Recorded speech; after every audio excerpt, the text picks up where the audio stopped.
Okay, write the quadratic function in vertex form. So I'm going to show you how we do it by completing the square. Then I'm going to kind of show you a visual way as well. So here we go, completing the square. X squared plus 2x plus 4. Okay, so there is the equation. Now I like to pretend, let's just do this. X squared plus 2x. If I was to say subtract, I know we don't have an equal sign here, but supposing I was to kind of subtract this, this would be negative 4 on the other side, wouldn't it? Okay, if I subtracted 4 for both sides. Because remember, I only complete the square on this part. So what's half of 2? That's 1, and 1 squared is 1, okay? So I also have to add 1 to this side as well, okay? Right, so remember what this means. Okay, this is x plus 1 squared, okay? And that will equal, what's this? That's negative 3. If I now bring this back onto the other side, add 3 to both sides, then x plus 1 squared plus 3, that is the vertex form, okay?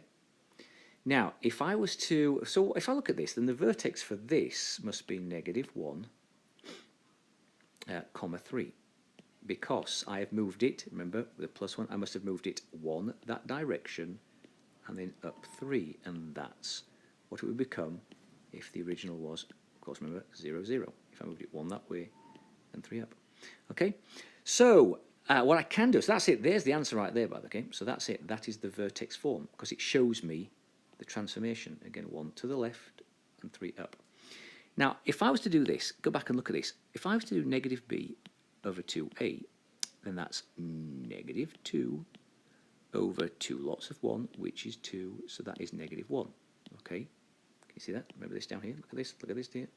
Okay, if I was to put negative 1 back into the equation, so negative 1 squared is 1, 2 lots of negative 1 is negative 2 plus 4, that is, and there it is, okay, again down there.